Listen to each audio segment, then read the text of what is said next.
Hello viewers, আসসালামু আলাইকুম। Masturbation নিয়ে এর আগেও কথা বলেছি এবং বিশেষ করে পুরুষ মাস্টারবেশন নিয়ে কথা বলা হয়েছে বা পুরুষদের মাস্টারবেশন নিয়ে কথা বলা হয়েছে, কিন্তু ফিমেল মাস্টারবেশন বা মহিলারাও কি আসলে মাস্টারবেশন করে বা মহিলাদেরও কি মাস্টারবেশন হয়ে থাকে বা আসলে এটা কিভাবে হয়ে থাকে বা এটা গুরুত্বপূর্ণ কিনা এই বিষয় নিয়ে আজকে কথা বলবো। ফিমেল মাস্টারবেশন বা মহিলাদের মাস্টারবেশন কেন গুরুত্বপূর্ণ বা কী কারণে হয়ে থাকে। মাস্টারবেশন বলতে আসলে কি বুঝছি? মাস্টারবেশন বলতে আমরা মূলত বুঝছি যে যখন কোনো সঙ্গী বা সাথী ছাড়াই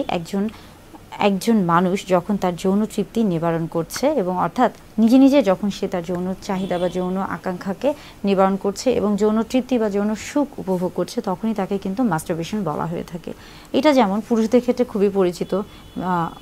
অনেক পুরুষই বলে থাকেন যে তিনি মাস্টারবেট করে থাকেন, তার মাস্টারবেশনের অভ্যাস রয়েছে। তেমনি আবার মহিলাদের ক্ষেত্রেও দেখা যায় যে মহিলারাও কিন্তু মাস্টারবেশনের সাথে পরিচিত, কিন্তু মহিলাদের ক্ষেত্রে জিনিসটা অন্যভাবে কাজ করছে। যেহেতু পুরুষদের ক্ষেত্রে পুরুষাঙ্গটা শরীরের বাহিরের দিকে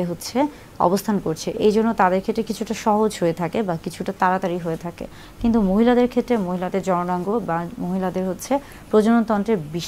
বেশ কিছু অংশই কিন্তু শরীরের ভিতরে অবস্থিত এবং শুধুমাত্র দেখা যায় যে আমরা বলে থাকি যে ক্লাইটোরিস এটা যেমন বাইরে থাকে বা লেবিয়া মেজোরা মাইনরা এই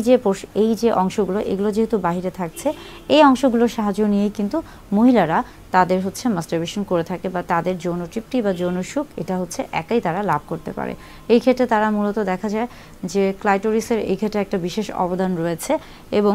অনেক সময়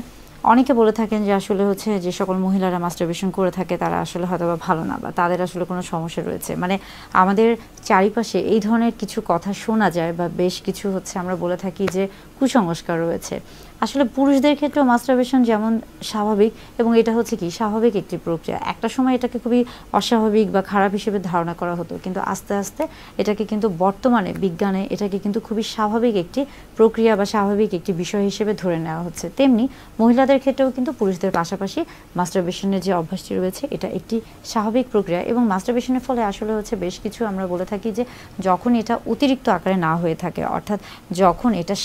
আমরা বলে থাকি যে যখন এটা একটা নির্দিষ্ট সীমার মধ্যে থেকে থাকে, তখন এটা কিন্তু বরং শরীরের জন্য ক্ষতিকর তো না, বরং আরও উপকার হতে পারে। কিভাবে? দেখা যায় যে মাস্টারবেশনের ফলে আপনার মানসিক দিক থেকে আপনি যেমন একটু রিল্যাক্স ফিল করে থাকেন, তেমনি শারীরিক দিক থেকেও আপনি কিন্তু একটা উত্তেজনা বা আপনার এই যে একটা স্ট্রেস ছিল বা বিষাদগ্রস্ততা ছিল, এটা অনেক সময় মাস্টারবেশনের ফলে কিন্তু কেটে যায় এবং শরীরটা অনেক ক্ষেত্রে দেখা যায় যে আগে যে একটা ক্লান্তি ভাব ছিল বা একটা অস্বস্তিকর ভাব ছিল, সেই জায়গা থেকে একটা অন্যরকম একটা ভালো লাগা বা একটা রিল্যাক্স বা একটা রেস্ট, এই যে বিষয়গুলি এগুলো কাজ করে থাকে। আবার ফিমেলদের ক্ষেত্রে বা মহিলাদের মাস্টারবেশনের ক্ষেত্রেও দেখা যাচ্ছে যে একটা আমরা বলে থাকি কি হ্যাপি হরমোন এখানে রিলিজ হয়ে থাকে, অর্থাৎ ব্রেইন এখানে তাকে বা ওই মহিলাটিকে একটা সুন্দর একটা ঠান্ডা একটা আমরা বলে থাকি যে শারীরিক একটা অবস্থান তৈরি করে দেয়, যার ফলে সে কিনা তার মাথার মধ্যে বা তার শরীরের সে শারীরিক বা মানসিকভাবে অনেক ধরনের হয়তো বা অস্বস্তিতে ছিল বা একটা বেশ কিছু ধকল নিয়েছিল, সেই জিনিসগুলো থেকে সে একটা আরাম বা একটা সুন্দর একটা পরিবেশে যেতে পারে। তার বা আমরা বলে থাকি যে বিশ্রামের যে প্রয়োজন রয়েছে, এই প্রত্যেকটা বিষয়ে কিন্তু আসলে জরুরি, বিশেষ করে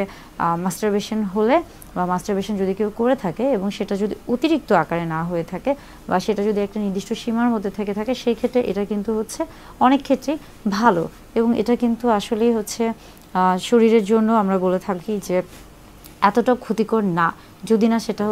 অতিরিক্ত পরিমাণে হয়ে থাকে। তাই পুরুষদের পাশাপাশি মহিলারাও মাস্টারবেশন করে থাকে এবং এটা খুবই স্বাভাবিক একটি প্রক্রিয়া।